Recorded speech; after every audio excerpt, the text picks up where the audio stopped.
Olá, amigos da Novo Tempo.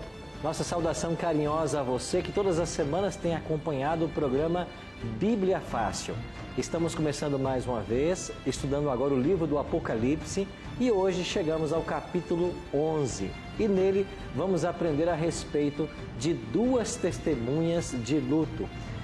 O tema que hoje vamos estudar tem a ver com a batalha contra a palavra de Deus. Por isso, quero convidar você a tomar a sua Bíblia, se juntar aos nossos amigos que estão aqui no Cevisa e participar desse estudo.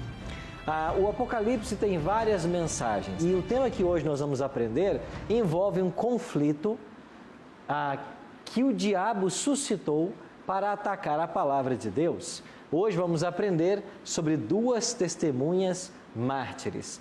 Quem são essas testemunhas? Então vamos orar agora, pedindo a orientação do Espírito Santo para o estudo que nós vamos fazer agora. Feche seus olhos, ore comigo, você que está em casa também nos acompanhe nesta oração.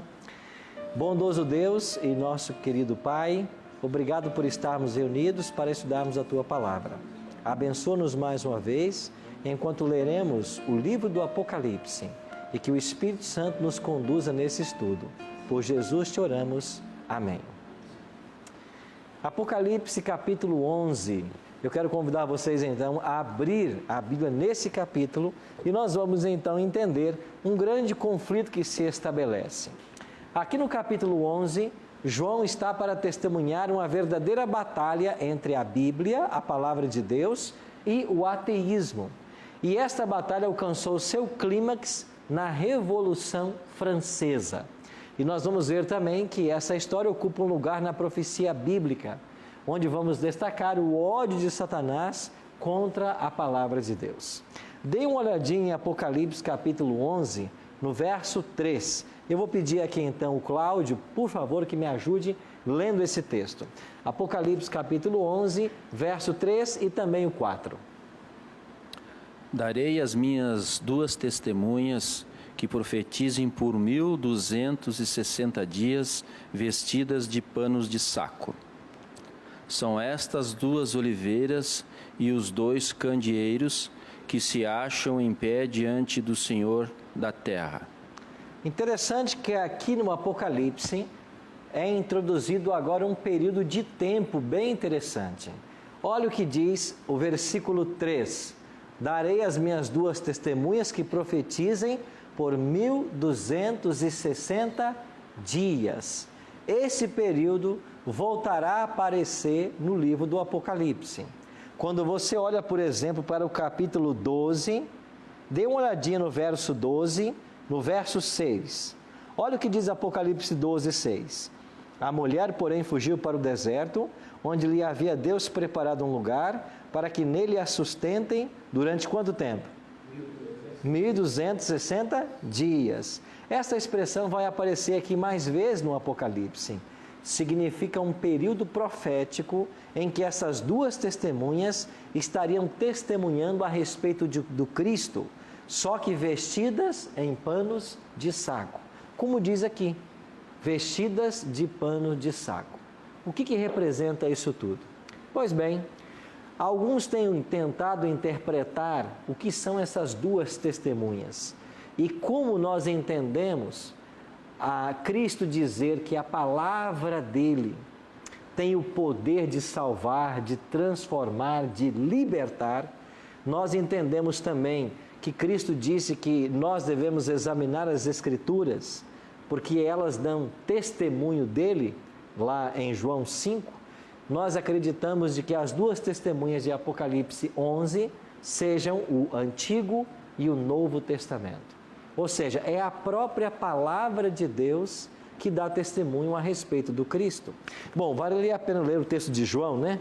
Abra a sua Bíblia por um instante no Evangelho de São João, capítulo 5, verso 39.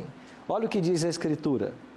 Examinais as Escrituras, porque julgais ter nelas a vida eterna, e são elas mesmas que testificam de mim. Testificar é dar testemunho. Então, a palavra de Deus, o Antigo e o Novo Testamento, nós entendemos ser essas duas testemunhas. Agora, elas vão testemunhar por 1260 anos vestidas de panos de saco. O que significa o estar vestido de pano de saco? Na Bíblia, o vestir-se de pano de saco é um sinal de arrependimento, de contrição. Quando alguém estava contrito, arrependido, ou quando alguém estava lutando com Deus em oração, a pessoa se humilhava, colocando panos de saco e às vezes cinzas sobre a cabeça. Era esse um sinal de humilhação, um sinal de busca.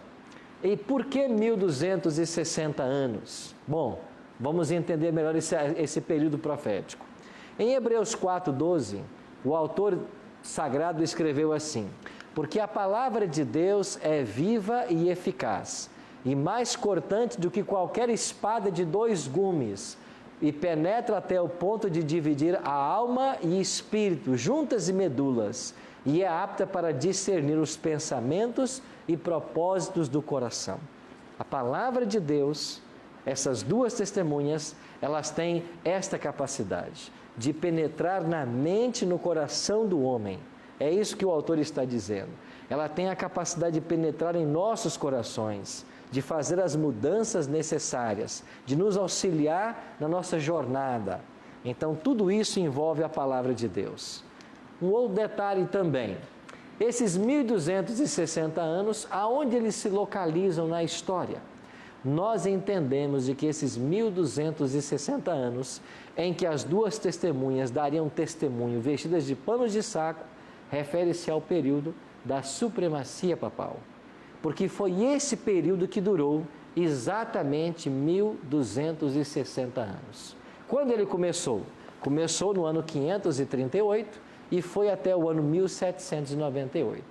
O que aconteceu em 538? Estão lembrados vocês que nós falamos de que o papado, para se estabelecer, ele teve que expulsar as tribos que não aceitavam sua autoridade, principalmente 3 tribos que eram arianas, os érulos, vândalos e ostrogodos.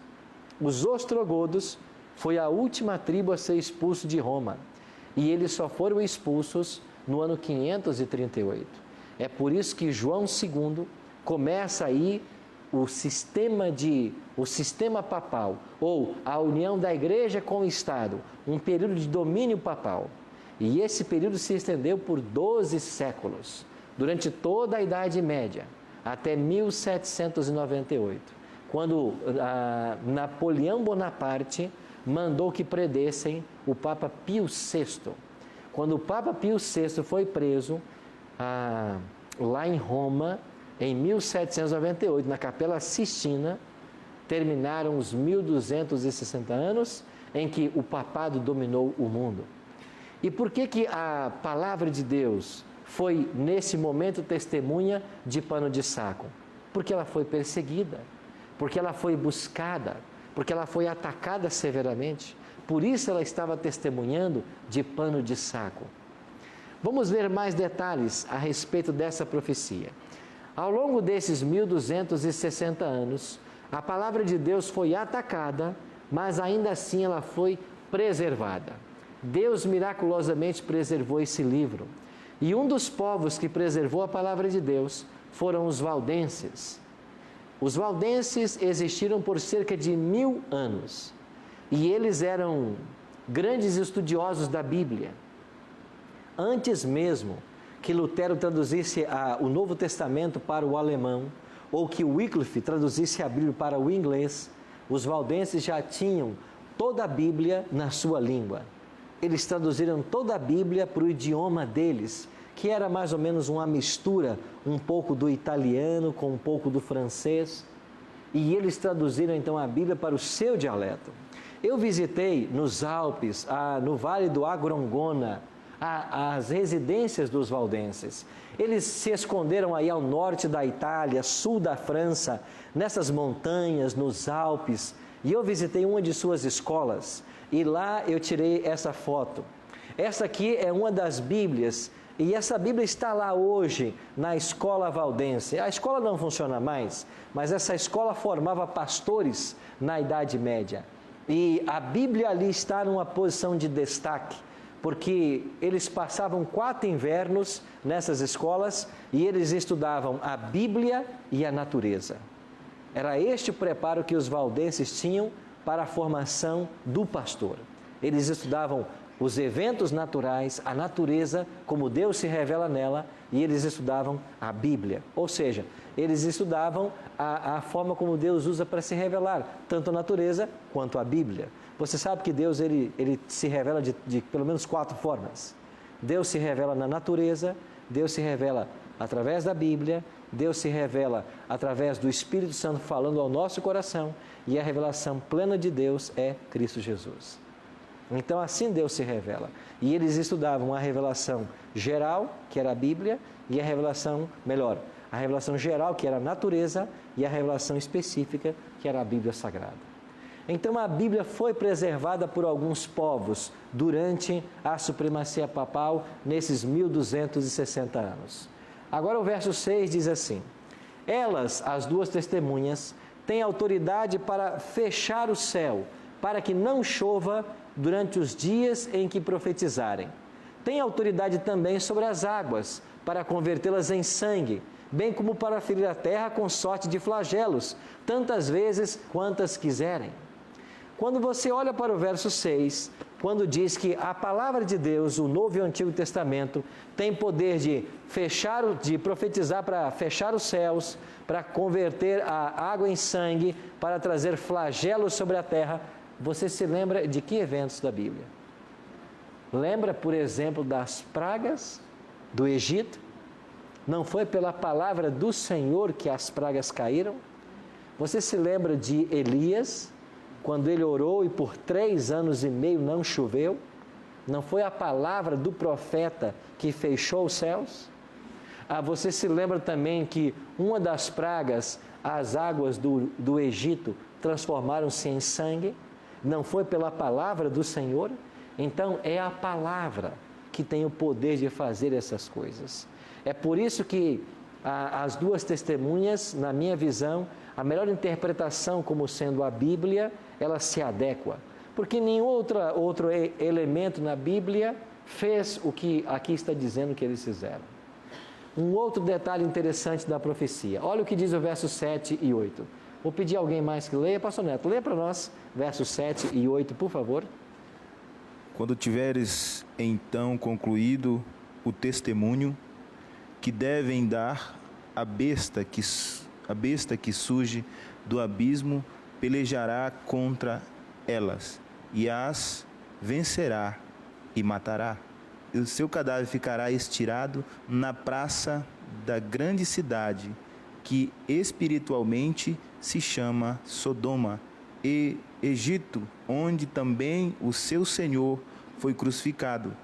Quando as 2 testemunhas tiverem concluído o seu testemunho que devem dar, a besta que surge do abismo pelejará contra elas. Aqui temos um novo elemento também. Além dos 1260 anos de supremacia papal, agora surge também a expressão a besta. Bom, a palavra besta ou animal em profecia significa um reino ou um poder. Mas quem é essa besta que surge do abismo e que vai pelejar contra as 2 testemunhas, as vencerá e as matará e deixará seus cadáveres estirados na praça da grande cidade? E aqui diz que essa grande cidade se chama Sodoma e Egito, onde também o seu Senhor foi crucificado. Um verso interessante para se entender, né? Cristo foi crucificado em Sodoma ou no Egito? Não. Ele foi crucificado em Jerusalém. Essa foi a cidade que ele foi crucificado. Mas por que o Apocalipse está dizendo que ele foi crucificado na grande cidade, que também se chama espiritualmente Sodoma e Egito? Bom, isso aqui é uma aplicação interessante. Qual foi a nação que mais se revoltou contra a Bíblia e chegou a promulgar um decreto condenando totalmente o livro de Deus? Esta cena, esse episódio do capítulos 11, 7 e 8, eles vão se cumprir justamente por ocasião da Revolução Francesa. Durante a Revolução Francesa, o ateísmo que surgiu na França batalhou severamente contra a palavra de Deus. Esta besta que surge do abismo é o próprio Satanás que usou o ateísmo na França para combater as Escrituras Sagradas. Como foi isso? Vamos olhar um pouquinho para a história. Aqui está a Catedral de Notre-Dame. Aqueles que vão a Paris, é um ponto de visita hoje quase que obrigatório. Essa Catedral de Notre-Dame, ela tornou-se palco de um momento muito interessante desta revolução do ateísmo. Eles chegaram a declarar, por volta de uma assembleia na França, a não existência de Deus. E como Deus não existia, declararam eles tinham que adorar alguma coisa. Então eles pegaram uma mulher de fama vulgar e levaram esta mulher até a Catedral de Notre-Dame, e lá eles começaram a adorar essa mulher como sendo a deusa da razão. A partir desse momento, a razão será a deusa dos franceses. Não existe Deus, vamos acabar com sua palavra e vamos entronizar uma mulher como símbolo da deusa da razão. E essa cerimônia se deu na Catedral de Notre-Dame. Bom, vamos ver mais alguns detalhes. Olha o que diz o verso 9. Então muitos dentre os povos, tribos, línguas e nações contemplam os cadáveres das duas testemunhas por 3 dias e meio e não permitem que esses cadáveres sejam sepultados. A palavra de Deus seria atacada e por 3 dias e meio os corpos ficariam estirados na praça. Pegando mais uma vez o princípio profético, 3 dias e meio equivalem a 3 anos e meio. Quando na história da França se cumprem esses 3 anos e meio, quando a palavra de Deus foi severamente atacada? Bom, essa profecia se cumpriu com precisão histórica na França, e os 3 anos e meio foram um reinado de terror da Revolução Francesa. Esse período começou em 26 de novembro de 1793, quando, por decreto de sua Assembleia Legislativa, a França declarou: não há Deus. Este foi um motivo de grande regozijo para todos os seus habitantes. Mas este decreto durou até 17 de junho de 1797. Durante este período, a Bíblia sofreu muitos ataques. A França caiu num estado de anarquia tão grande, a mortandade aumentou, os crimes e a violência de tal maneira que as próprias autoridades francesas vieram a reconhecer de que Deus era necessário à nação. E mais uma vez a religião foi permitida na França, voltaram atrás nesse decreto e a Bíblia pôde mais uma vez circular na França. Ou seja, quando se tirou a palavra de Deus, o Estado desceu o mais fundo que podia na sua moralidade e tornou-se o governo insustentável, porque ninguém podia com toda a violência que agora estava acontecendo. Durante esse período de 3 anos e meio, olha o que eles fizeram. Primeiro, os exemplares da Bíblia existentes no país foram queimados e ela foi abolida na França, considerada como morta. Daí a expressão, ela foi morta e os cadáveres ficaram estirados na praça 3 anos e meio. Segunda atitude da Assembleia, todas as igrejas foram fechadas e proibiu-se a adoração de Deus por decreto da Assembleia, que naquele tempo era o corpo legislativo da França. Terceiro, decidiram que a semana não mais seria de 7 dias, mas agora 10 dias. O dia de descanso foi abandonado e em seu lugar se guardava 1 dia em cada 10. E como se guardava esse dia? Com orgias e blasfêmias. Mexeram até no ciclo semanal. Uma outra atitude que eles tomaram, negou-se abertamente a existência de Deus. E uma mulher imoral foi nomeada a deusa da razão, e as pessoas deviam adorá-la. Ficou proibido todo tipo de culto religioso.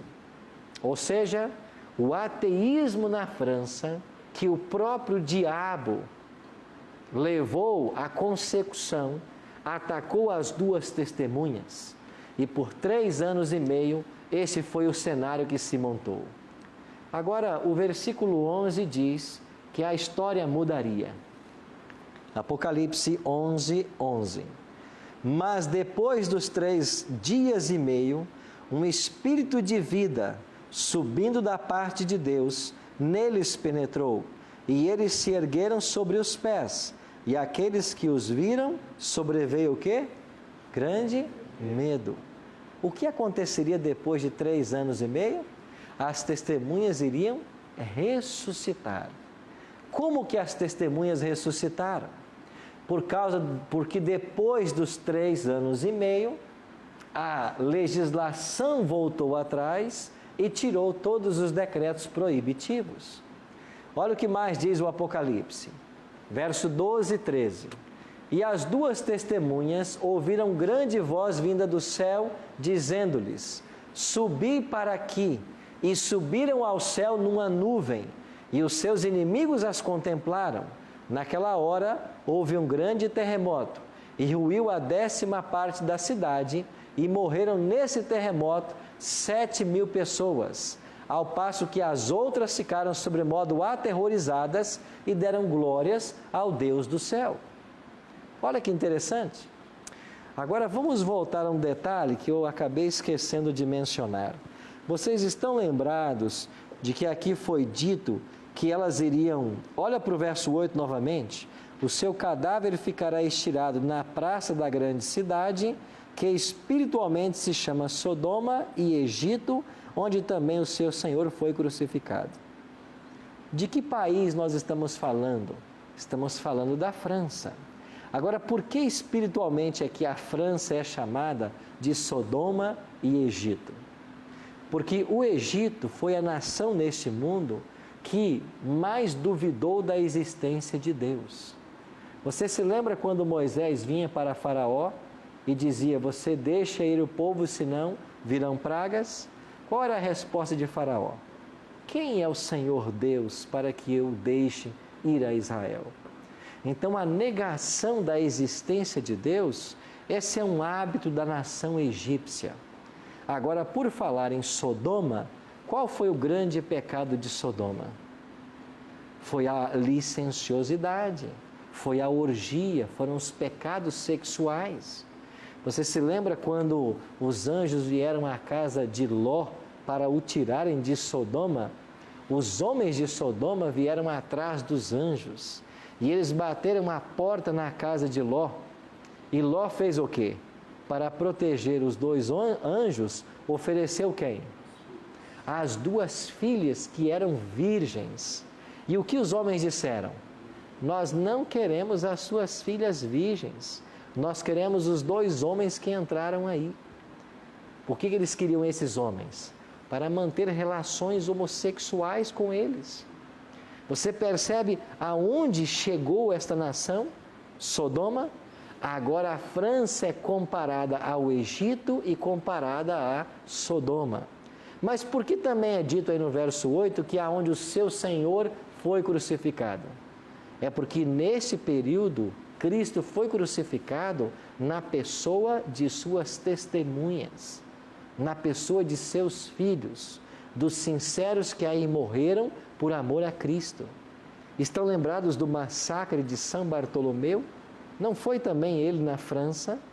Então, ao longo da história, a França oprimiu também o povo de Deus. E Cristo foi crucificado também aí, na pessoa de suas testemunhas.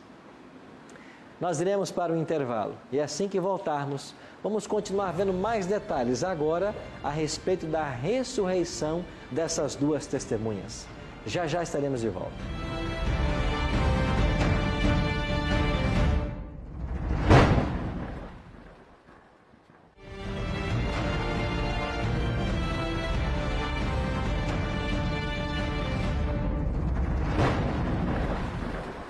Estamos de volta com o programa Bíblia Fácil. Hoje nós estamos aprendendo sobre Apocalipse capítulo 11, as 2 testemunhas mártires.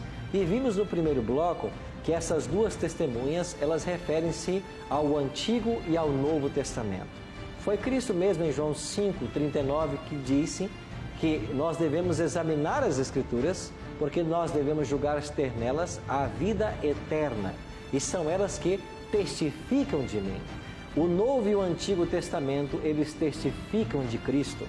Agora, esse livro de Deus teria que dar o seu testemunho por 1260 anos vestidos de pano de saco, ou seja, passando por um tempo de severa perseguição. Nós vimos esse período na história como sendo dos anos 538 a 1798, período exatamente onde houve a supremacia papal. Nesse período, a palavra de Deus foi tirada das pessoas, foi substituída pelas tradições e pelos dogmas. E, finalmente, a besta que se levanta do abismo, que nós identificamos como Satanás, usaria o ateísmo na França para fazer morrer a palavra de Deus. E nós vimos que, por um decreto de assembleia, Deus foi declarado como um ser que não existia. A religião foi abolida da nação e as Bíblias foram queimadas. Esse estado de coisas durou 3 anos e meio. Depois disso, algo aconteceria, ou seja, as testemunhas ressuscitariam, voltariam a dar o seu testemunho. Agora, vamos continuar esse estudo. Se você quer receber em casa uma revista que contém tudo aquilo que estamos apresentando aqui, nós temos um brinde especial da Novo Tempo para você. É a revista Apocalipse. Você pode ligar para o nosso telefone 0 operadora 12 21 27 3121, repetindo, 0 operadora 12 21 27 3121, e ali deixar os seus dados postais com nossos atendentes. Lembre-se, você tem que ligar em horário comercial. Agora, se você tem acesso à internet, a qualquer momento você pode acessar a nossa página novotempo.com/Bíblia Fácil. Você vai ver ali a arte desta revista, a capa, você clica nela, vai abrir um formulário, coloca os seus dados postais, envie para nós e num prazo de 15 a 20 dias a revista vai estar chegando em sua casa. Aproveita para curtir a página do Bíblia Fácil no Facebook, facebook.com/Bíblia Fácil NT. Obrigado pela sua participação e não deixe de solicitar a sua revista, esse brinde da Novo Tempo para você. Terminamos o primeiro bloco falando que depois de 3 anos e meio, as coisas mudariam na França. E por que mudaram? Porque quando Deus foi tirado da sua Constituição, foi tirado da nação, quando as Bíblias foram queimadas, os franceses emergiram num estado de depravação, violência, que eles nunca haviam testemunhado. E eles tiveram que reconhecer que a religião era necessária ao bem-estar da nação. Pastor Neto. Pastor, o texto ele testifica dessas ocorrências e nós, pelos nossos estudos, nós já vimos algumas dessas ocorrências também nos séculos passados. Quando se fala em Domiciano, em Roma, né, essa tentativa do diabo tirar a palavra de Deus e, na retirada da palavra de Deus, ele colocar as suas crenças, colocar, enfim, tudo aquilo que não está de acordo com a palavra. Mas a pergunta é, se nesse período dessa tentativa de calar, né, as duas testemunhas que já fomos descobertos, que é o Antigo e o Novo Testamento, o que acontece, né, ou o que vai acontecer a partir desses 3 anos e meio, né, com o advindo, né, essas duas testemunhas elas vão ressuscitar, mas de que forma o povo vai receber, se ele vai receber aberto, se ele vai receber crendo que Deus é o Salvador, se ele vai receber dizendo, olha, esse é o caminho, a verdade e a vida, né? Essa seria a grande questão de hoje. Ok. O que acontece após esse momento? Bom, você mencionou que no passado outros poderes já haviam atacado a palavra de Deus. Só que você se lembra que nos primeiros séculos da história, nós não tínhamos a Bíblia como temos hoje. Existiam os manuscritos, mas eles estavam espalhados em várias partes do mundo. E se alguém quisesse atacar a Escritura, teria que atacar aonde estavam esses manuscritos. Mas com a advinda da escrita, a Bíblia, então, ela começou a ser publicada. E veja, nós temos aí a publicação da Bíblia desde o século XVI, pelo menos. Então, no século XVI, você já tem uma Bíblia impressa. Então, é estas Bíblias impressas que começaram a ser atacadas de uma forma mais veloz. Agora, por que a nação finalmente reconheceu e quais foram os efeitos dessa rebelião contra a palavra de Deus? O iluminismo, ele é contemporâneo desse grande ataque à Bíblia Sagrada. E a principal proposta do iluminismo é que a sociedade ela passou a ser antropocêntrica. O homem, ele tinha capacidade, inteligência para resolver todos os problemas. Essa foi a grande proposta do iluminismo. Só que eles perceberam que não deu certo. Então, esse movimento da França contra a religião, ele teve uma causa. Porque a igreja romana havia dominado por 12 séculos. E nesses 12 séculos que a igreja dominou, ela fez o que bem quis. Então, a França se revoltou contra esse tipo de religião. Uma religião dominante, que estava cegando os povos e os mantendo nos dogmas e nas tradições da igreja. Até certo ponto, a gente tem que concordar com essa revolta. Mas eles foram para um outro extremo. A declaração de que não há Deus. Aí então eles perceberam de que haviam cometido um erro. Então eles voltam atrás, eles revogam a lei da Assembleia, dizendo que Deus não existia. E eles entenderam que a religião era necessária ao bem-estar da nação. Só que eles voltam agora a um tipo de religião não mais igual à da Idade Média. E você vai ter concomitante com esse período alguns avivamentos espirituais que vão produzir movimentos bem próximos da Bíblia. Você depois vai ter os irmãos Wesley, na Inglaterra, João e Carlos Wesley. Você vai ter o puritanismo, você vai ter o movimento anabatista. Ou seja, as pessoas vieram para a igreja agora, crendo novamente na existência de Deus, mas elas agora estavam muito mais próximas da Bíblia. E a religião passou por um reavivamento nesse período. Tanto é que quando chegamos ao século XIX, 1840, o grande movimento milerita, ele vai estar inserido dentro de um segundo reavivamento. Por quê? Porque o primeiro já havia acontecido. Então, isso produziu um reavivamento, na verdade. Agora, essa ressurreição, de fato, como é que nós podemos aplicá-la na história? Dê uma olhadinha para o verso que fala aqui no capítulo 11, versos 12 e 13. Olha o que diz o Apocalipse sobre a ressurreição das duas testemunhas. As duas testemunhas ouviram grande voz vinda do céu, dizendo-lhes: subi para aqui. E subiram ao céu numa nuvem, e os seus inimigos as contemplaram. É claro que estamos falando de um simbolismo. O que significa a palavra que estava lançada na praça por 3 anos e meio, morta, não deixaram sepultar os cadáveres, mas agora Deus manda que elas subam. Esse subir aqui não é um literal que a palavra de Deus voltou para ele, mas tem a ver com uma exaltação da palavra. Tanto é que o verso vai dizer, o próximo verso, de que as outras pessoas ficaram sobremodos aterrorizadas e deram glória ao Deus do céu. Elas ficaram aterrorizadas. Por que aterrorizadas? Porque a palavra que outrora estava sendo rejeitada, agora passa a ser exaltada. E como nós sabemos que essa palavra foi exaltada? Porque justamente nessa ocasião vão surgir o quê? As sociedades bíblicas. E a sociedade bíblica mais antiga que nós temos no mundo é a Sociedade Britânica, que foi inaugurada em 1804. Depois, em 1816, a Sociedade Bíblica Americana. E quando surgem as sociedades bíblicas, começa a haver a distribuição da palavra de Deus em massa. Então, se no passado nós tínhamos dificuldade para ter um exemplar da palavra, porque ele era muito caro, agora com o surgimento das sociedades bíblicas, esse livro começou a ser produzido em escala. Ele foi barateado e todas as pessoas passaram a ter acesso à palavra de Deus. Olha esse dado interessante.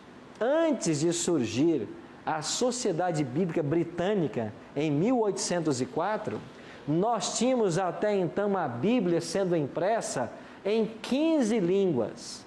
Agora, até o ano 2002, ou melhor, 2012, nós temos a Bíblia publicada em mais de 2.500 línguas diferentes. Ou seja, aquilo que era somente de 15 povos, 15 línguas diferentes, agora nós temos em mais de 2.500 línguas e dialetos. A palavra de Deus hoje, ela está patente a todos, todas as línguas, em quase todos os idiomas.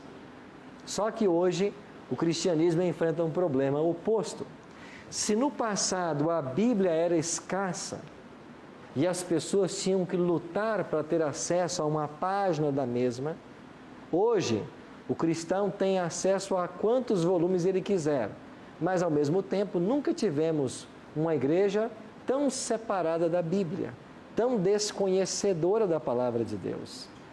Você deve conhecer muitos movimentos religiosos e igrejas onde todos vão para lá com a palavra de Deus, a Bíblia, mas chega no culto, não há estudo da palavra.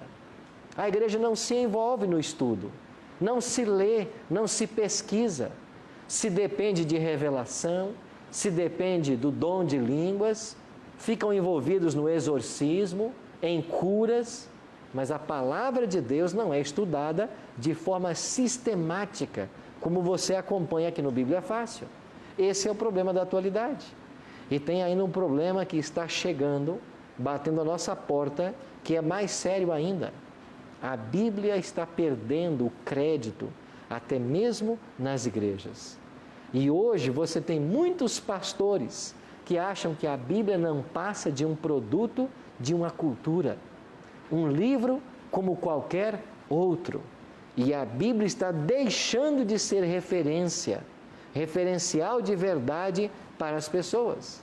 Aí eu pergunto, se a palavra de Deus não é mais a nossa referência de verdade, aonde está essa referência?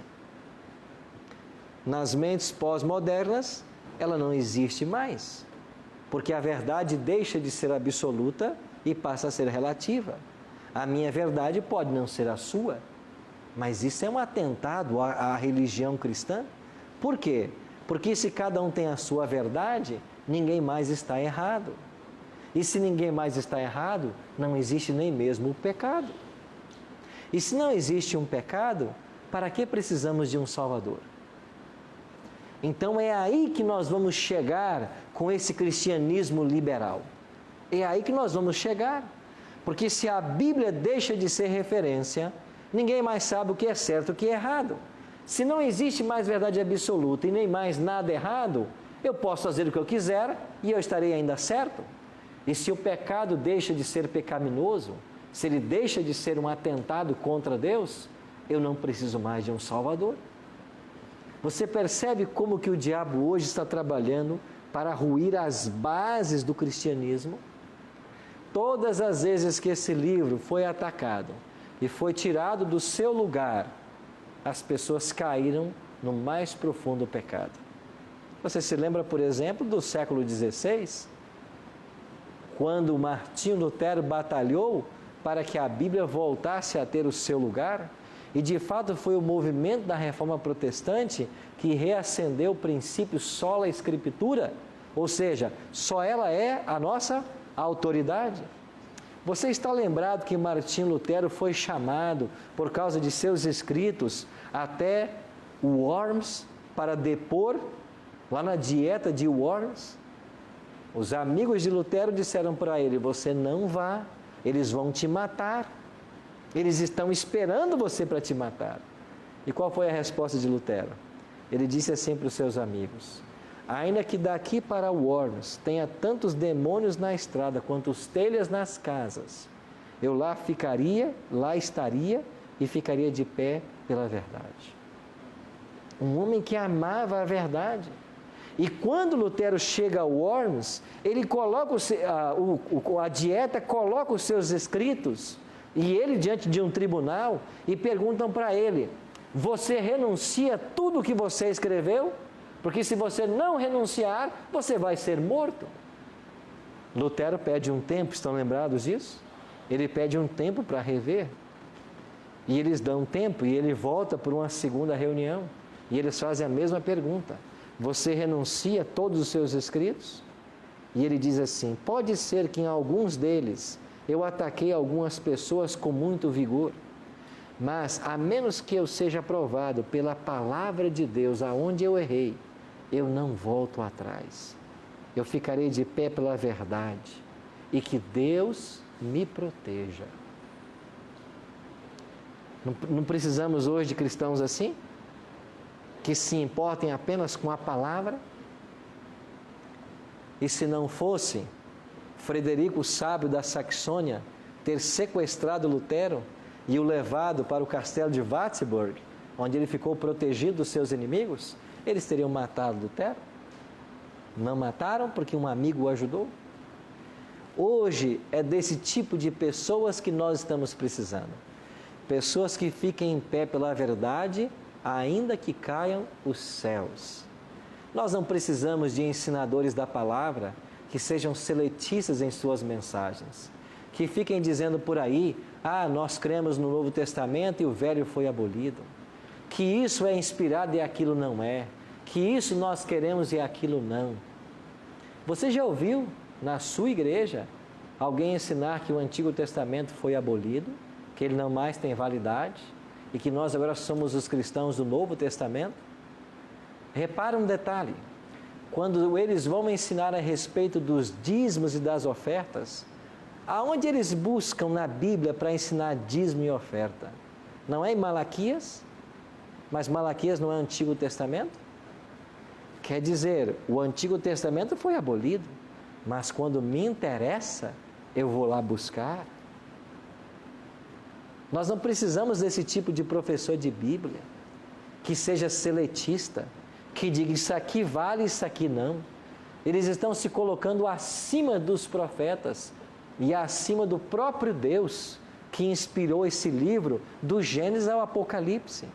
Então, ou nós aceitamos esse livro completo como ele é, ou então seu cristianismo é um cristianismo de palha. Ou nós aceitamos todas as verdades bíblicas como verdades vigentes para os dias atuais, ou você está baseando sua fé na ideia de pessoas. E veja, tem muita igreja por aí que está sendo conduzida por líderes que ensinam as coisas da sua cabeça, aquilo que acham que devem ensinar, ou até pretensas revelações que dizem receber do céu. Meu amigo, acorda!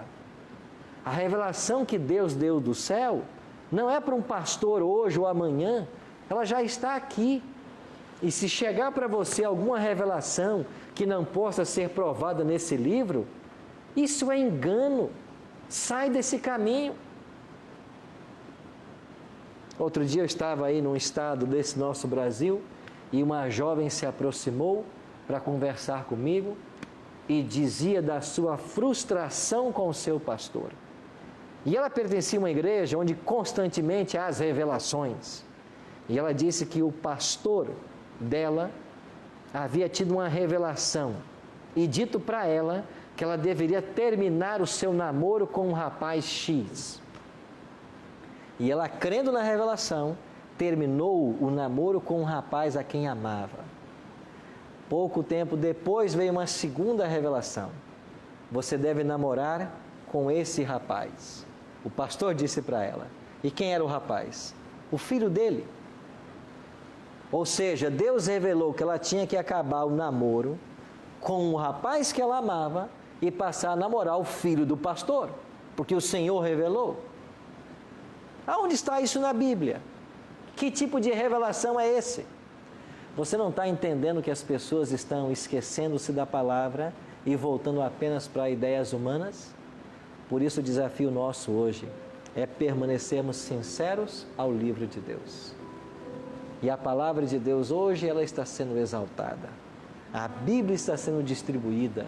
Agora não adianta se nós não estudarmos esse livro, se nós não nos apegarmos a ele, se nós não fizermos o por onde entender os princípios e a ética do reino e praticar tudo o que Jesus ensinou para nós.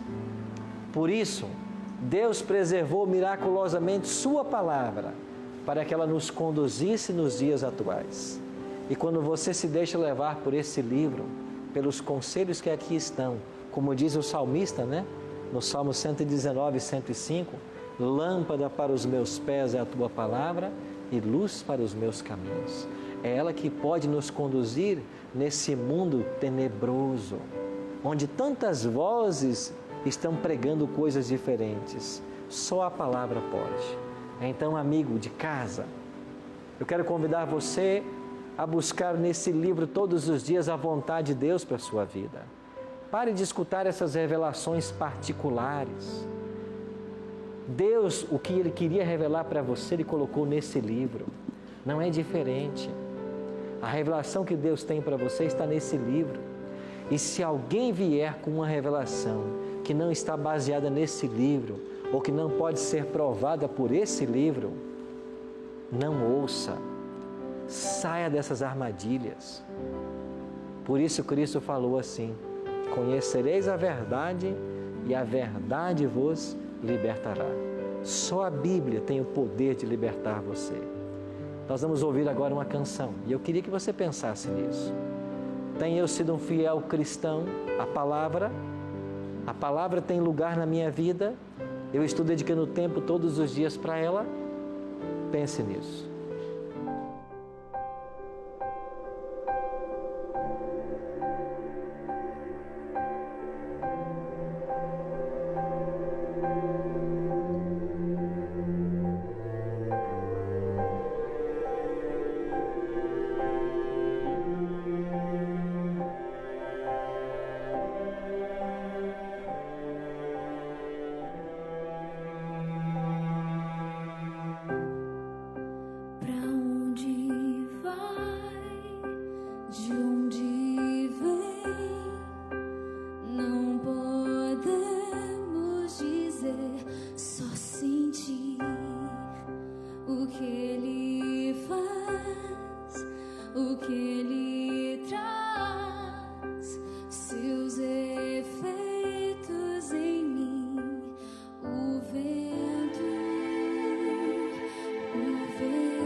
Mas vejo o teu agir.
Mude o que sou, mude o que sou, neste momento.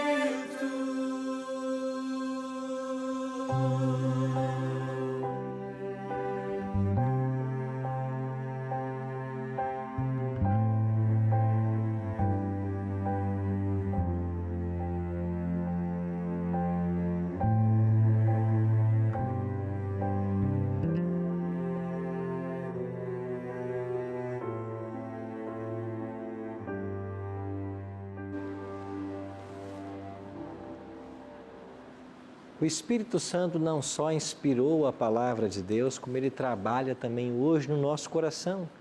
Todas as vezes que nós paramos para ler esse livro, nós podemos contar com o seu auxílio. Por que esse livro, a palavra de Deus, nunca deixará de ser referência para os verdadeiros cristãos? Porque nenhum outro livro da Bíblia pega um homem ébrio e transforma num pai responsável de família. Nem outro livro sobre a face da terra tem poder de pegar um homem adúltero e transformá-lo num esposo fiel. Nem outro livro da Bíblia tem o poder de transformar uma prostituta numa amorosa mãe e numa leal esposa. Nenhum outro livro tem o poder de pegar uns jovens na sarjeta das drogas e fazer dele um cidadão decente. Nenhum outro livro tem o poder de pegar alguém em profunda depressão, se sentindo a escória da sociedade, e enchê-lo de dignidade e fazê-lo entender que ele é um príncipe e uma princesa no reino dos céus. Nenhum outro livro tem o poder de mostrar um mundo que haverá perfeita justiça, bem diferente do mundo que hoje nós conhecemos. Nenhum outro livro apresenta um futuro tão positivo, tão feliz, quanto que esse livro ensina, onde todos nós seremos iguais, nunca mais haverá classes sociais, não haverá desigualdades sociais, nunca mais haverá fome, morte, choro, pranto ou dor, nunca mais as lágrimas rolarão. Nenhum outro livro apresenta isso. É por isso que esse é o livro de Deus, um presente para a humanidade, um manual, um código de ética, o livro que nos ensina a ética do reino. Ele deve ser um livro especial para todos nós. Não apenas estar aberto no Salmo 91 em nossas salas, mas estar aberto todos os dias nas cabeceiras de nossas camas. Leitura diária, contato diário com a palavra. É isso que nós precisamos para estar de pé nos momentos finais da história. E se você quiser agora fazer um compromisso com Deus e a partir de hoje dedicar algum tempo todos os dias para ouvir a palavra de Deus, eu quero orar por você. E você que está em casa, se você tem no coração o desejo de a partir de hoje, todos os dias, dedicar um tempo também à oração e ao estudo desse livro, eu quero orar com você. Ore comigo. Pai, ajuda-nos na correria do dia a dia, reservarmos tempo para esse livro. Precisamos ouvir todos os dias a Tua voz. Precisamos ser guiados e conduzidos pelo Senhor num mundo que é tão conflitante, tão confuso. Por isso precisamos da Tua ajuda. Nos abençoa, Pai, e ajuda-nos a estabelecermos um sistema de valores que coloque a Tua palavra em primeiro lugar. Por Cristo nós te oramos. Amém. Semana que vem nos vemos para mais um tema do Bíblia Fácil. Eu espero por você. Até lá.